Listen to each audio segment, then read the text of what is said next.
mañana del 25 de mayo del 2000, yo fui a la cárcel Modelo a hacer una entrevista a un paramilitar que quería contar cuál había sido su participación en una masacre que había ocurrido al interior de la cárcel.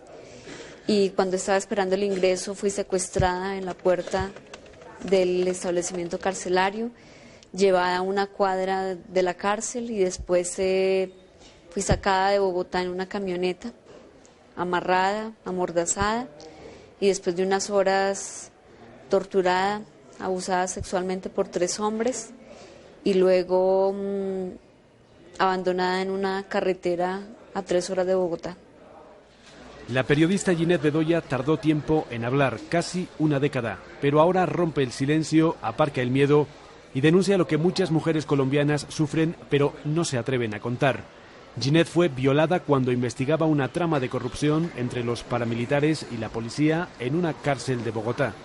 Le costó contar su historia, pero no se arrepiente del paso que ha dado. Yo creo que era una necesidad de empezar a hacer un duelo que me tardé 10 años en hacer. Y también la necesidad de hablar por otras mujeres que no lo pueden hacer por temor o porque no tienen las condiciones de seguridad para hacerlo. El caso de Ginette es el de miles de mujeres colombianas, muchas todavía sin nombre y sin rostro, que han sido abusadas, torturadas y violadas por los actores del conflicto, por los paramilitares, por las guerrillas o por miembros del ejército. Según el gobierno, unas 3.500 mujeres aseguran haber sufrido ese tipo de violencia, pero un estudio de la Casa de la Mujer y de la ONG Intermón Oxfam habla de casi 490.000 mujeres abusadas sexualmente en los últimos 10 años. En promedio han sufrido ese tipo de violencia 6 mujeres cada hora. Todas víctimas de una práctica denigrante y brutal que los victimarios usan como un arma de guerra.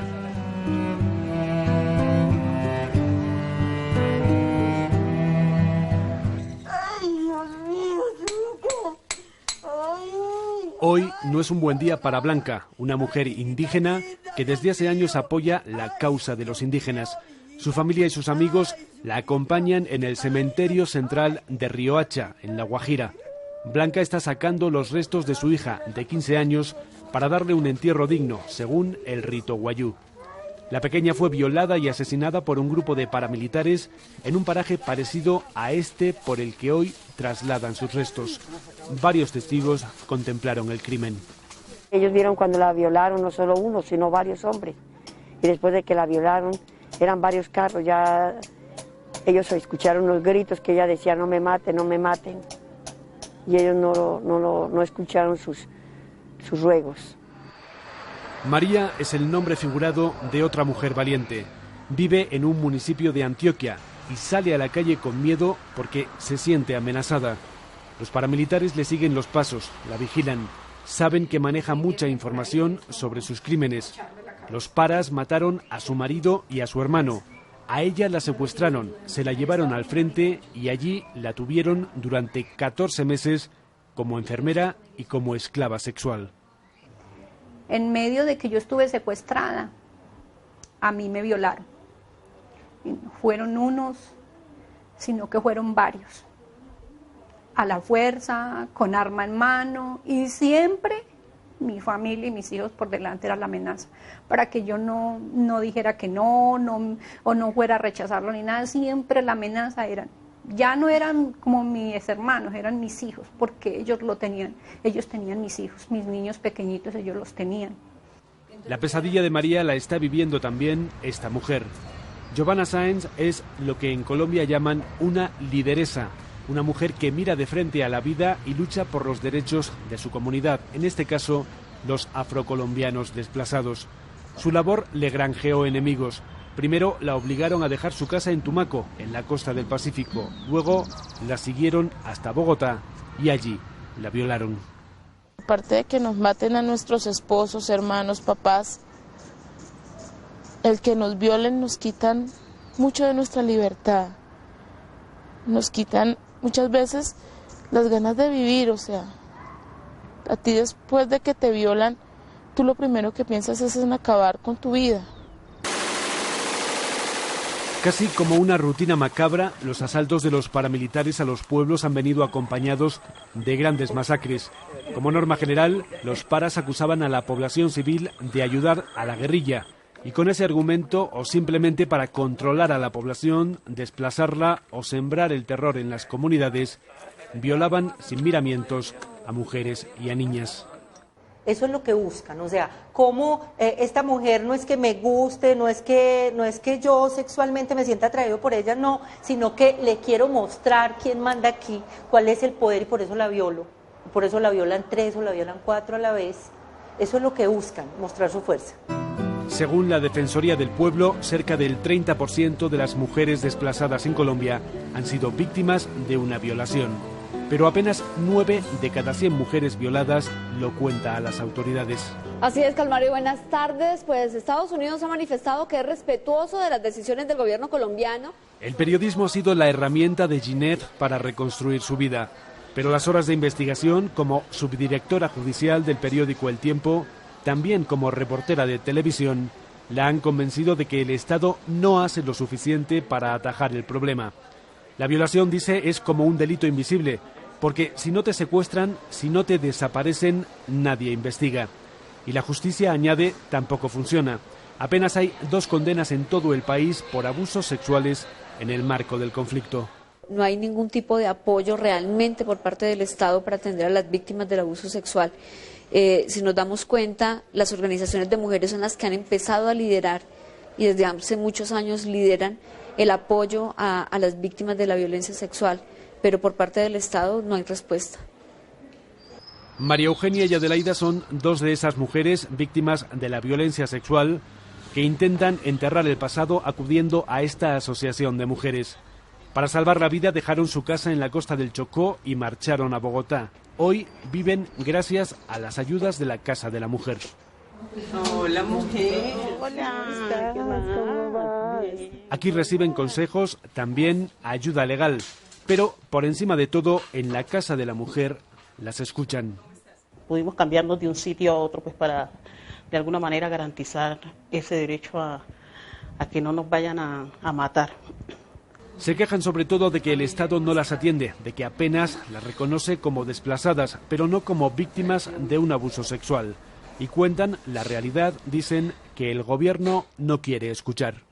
Llegaban al pueblo, sobre todo los paramilitares, y obligaban a las mujeres prácticamente a vivir con ellos, quisieran o que no quisieran, delante de los hijos, los esposos, lo que fuera, lo violaban a uno, era terrible. Pero los abusos, los crímenes relacionados con la violencia sexual también tienen otros protagonistas. Durante décadas, sobre todo en los últimos tiempos, la guerrilla se ha dedicado a reclutar de manera forzosa a muchos menores. Niñas que apenas descubren el mundo pierden de pronto la inocencia bajo las rígidas leyes de las FARC.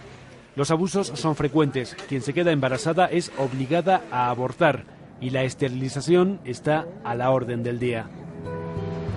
Esto es Popayán, la capital del Cauca, un territorio histórico de la guerrilla. En una de sus calles encontramos la mirada perdida de Melania. Una noche de madrugada, la guerrilla se llevó a su hija con tan solo 13 años. Melania caminó 5 días y 5 noches hasta dar con su pequeña. Cuando recuperó a su hija, ya la habían violado 2 guerrilleros, que cumplieron también a rajatabla las normas de las FARC. De entrando mi hija, nomás ahí me doy cuenta que ahí mismo le pusieron una inyección para planificar. Ellos ya sabían que al ponerle la inyección ya podían cogerle y hacer lo que ellos quisieran con ella. Entonces era que no permiten que tengan niños allá. Al Cauca llegó la guerrilla y siguiendo sus pasos, en los últimos años, llegó el ejército. La militarización de la zona ha derivado también en abusos contra la población civil. Hace un año, cerca de Popayán, 2 soldados de la 3ª División del Ejército interrogaron y posteriormente violaron a Sofía Mosquera, una joven indígena.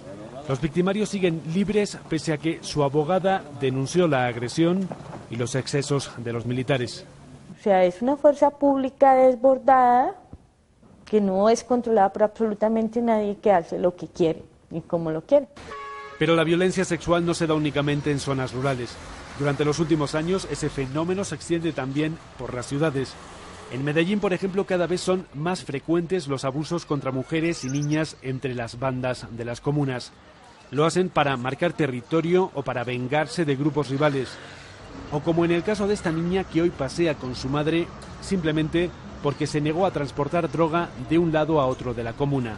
Primero la amenazaron, luego la siguieron y al final la violaron.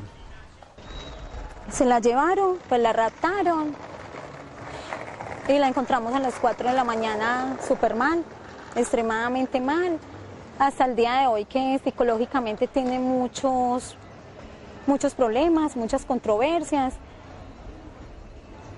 y como que menos ganas de vivir. Las víctimas lo tienen claro, la respuesta del Estado no es suficiente, pese a que una sentencia de la Corte Constitucional ordena proteger a las mujeres víctimas del conflicto. Y sin embargo, no hay un programa de atención específica para quienes sufren un abuso sexual, y la justicia tampoco parece preparada para afrontar el problema. Contamos con un servicio público, pues si se quiere decir, muy poco sensible frente al género. Bueno, yo creo que hay además unos patrones culturales, patriarcales o machistas, hay imperantes que no dejan ver como el fenómeno con otros ojos. Cuando las víctimas acuden a la justicia se encuentran con tratos no adecuados por los funcionarios judiciales, demoras injustificadas en los procesos, dificultades en la investigación porque su testimonio no es prueba suficiente y no cuentan en todos los casos con representación judicial y acompañamiento psicosocial. El gobierno poco a poco parece que asume la magnitud del problema, la lentitud de la justicia y la falta de medios. Así que en adelante al menos no faltan los buenos propósitos para hacer lo que no se hizo antes. Parte de lo que viene hacia el futuro es poder especializar mucho más la oferta de servicios para estas víctimas para poder garantizar su reparación. Lo que pasa es que aquí estamos hablando de un problema de violencia acumulado de años, 50 años de violencia en Colombia. Los testimonios de las víctimas mueven conciencias, pero no es fácil dar el último paso. La mayoría no denuncia por miedo a represalias, por vergüenza y por temor a que las victimicen de nuevo, a que las señalen. Y sin embargo, algunas valientes se han atrevido a hablar y a recordar sus fantasmas. Que a raíz de eso, a mí no se me puede acercar ningún hombre porque los detesto, siento asco, me repugnan y por eso no quiero saber que se me acerque un hombre cerquita de mí. Eso me aterra. Y hay días en los que siento los golpes como si acabase de pasar la violación. Hay días en los que cada centímetro del cuerpo me duele como si hubiera pasado solo un día después de la violación. No es fácil para Ginette acercarse al lugar donde la secuestraron. No es fácil ver la cárcel donde aquella mañana un preso paramilitar la había citado para una entrevista. No es fácil ver la puerta donde dos individuos se la llevaron a punta de pistola delante de una patrulla de la policía. Cuando me empiezan a golpear, cuando me violan, pensé que me iban a matar. Siempre pensé que me iban a matar. 10 años después del día que marcó su vida, Ginette sigue esperando justicia. Pero su denuncia en voz alta tiene un sentido.